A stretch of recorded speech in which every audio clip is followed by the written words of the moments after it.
School closed. Charter school been closed set for June. Councilman Carl Stokes, the Banneker School, the charter. Man, and the school board already headed out for them to close the school. So we listened to the Larry Young Morning Show. Check it out, folks. I was there yesterday. What's your input? What's your input on this?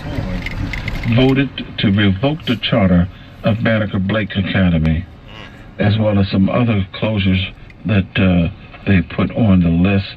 And it says here, poor academic performances and financial management, and recommend 3 charter schools, the Northwood Community Academy and Roots and Branches School. Okay. A final vote on these recommendations will be held in January. In the meantime, Carl Stokes says he's going to appeal. How do you feel about it? Let's go. Can the state overrule them? Yes. Okay, and the state meaning who? The governor? No, the Board of Education, the State Board of Education. Which is appointed by the governor. That's right. Okay. Here we go. Let's go to Charles.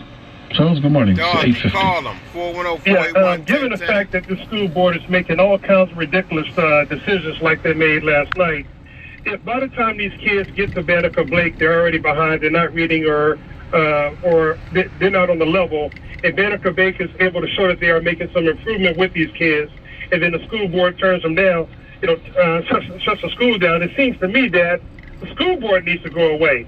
Because if the school board has failing schools all over the city, then why don't we get rid of the entire board and treat them just like a board would be treated, or executive leadership would be treated on Wall Street? If you can't deliver positive results, then that board needs to go. And from what I've learned, what I've read, what I've heard, Mr. Stokes and his partner, they're making significant progress. So I think this is a very bad decision on behalf of the board. I think they should appeal it. And I think they should go to the Governor Hogan and Lieutenant Governor Rutherford for helping get the proper relief. Thanks, man. There you go. Very well. Let's continue with Aaron. Aaron? Hey, good morning, man. Thanks for taking my call. Yes, well, once again, man, what you got is you got a bunch of gatekeepers, man, that's looking to keep these black kids down, keeping the black boys down, man. This should never happen. It should never happen, man. You pay these people all this money, like the head of the schools, and this is the best she can come up with, her and her cronies. Well, here's the question I have, man. Where the hell is National Action Network and the NAACP on this?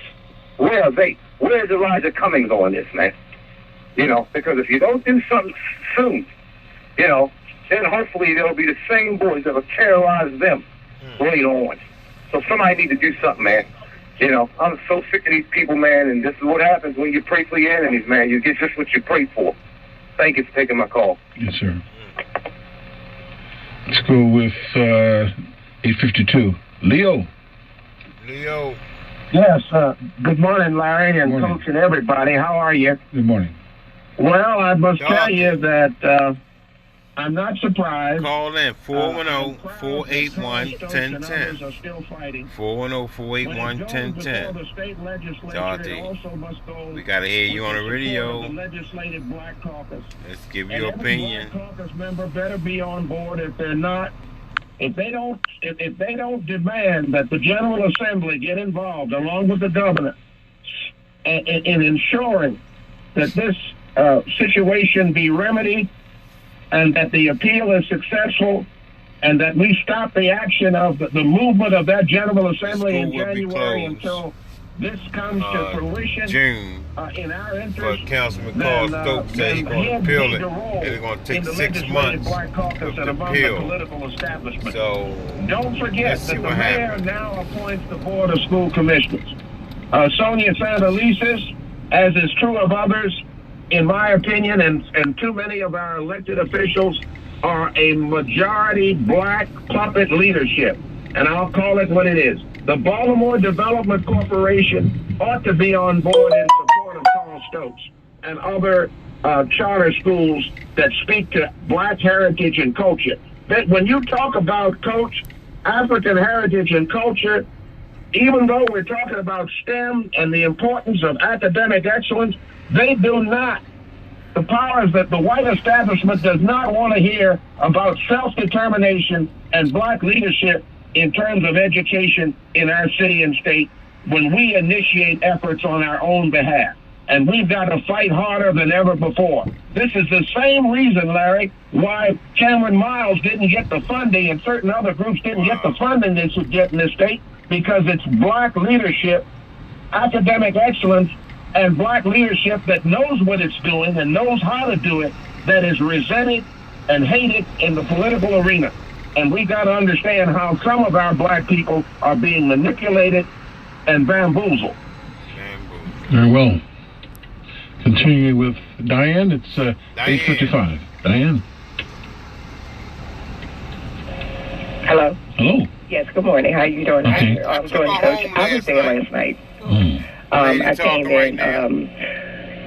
They hadn't voted or anything like that because they had two parts. They had a part one when they talked about the different schools. Then they make the final decision just before 8:30. Tessa Hill was there.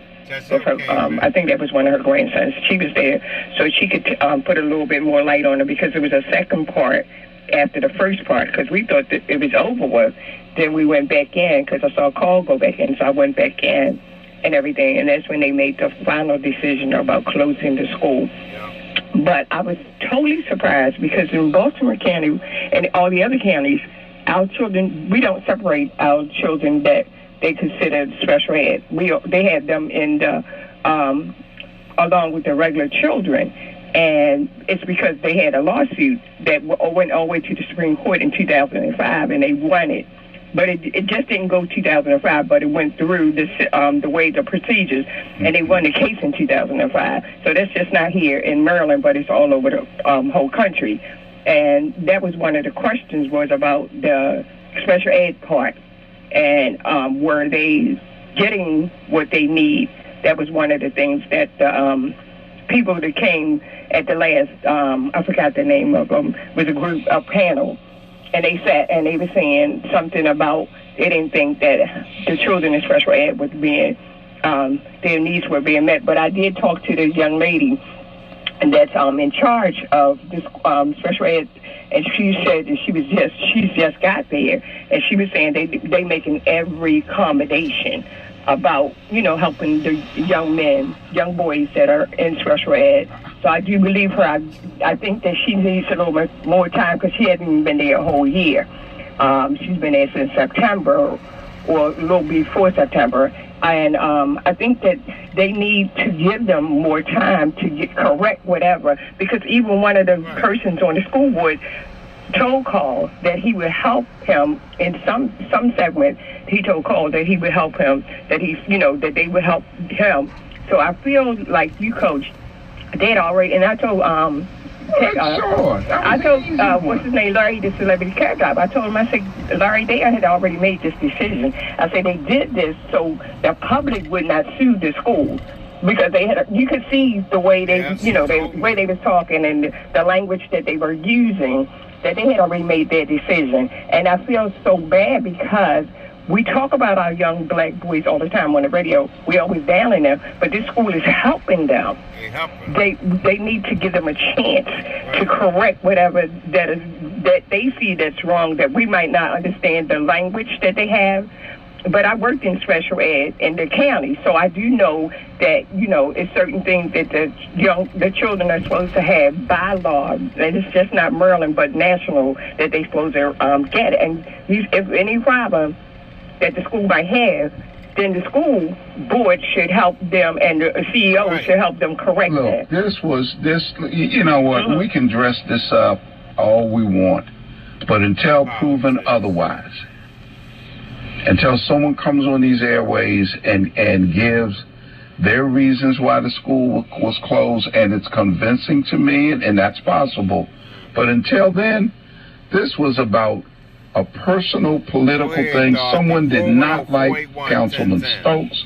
someone resented him for one reason or another, and then they started nitpicking. Yeah. That's what this is. And Larry, I find it very strange that this has been a huge story on these airways and in the paper, and no one yet, this is the third day, as you stated accurately, no one yet has confirmed to come on this show to give their side of the story. Now, why do you think that is? I'm hoping that we'll get a response as we speak.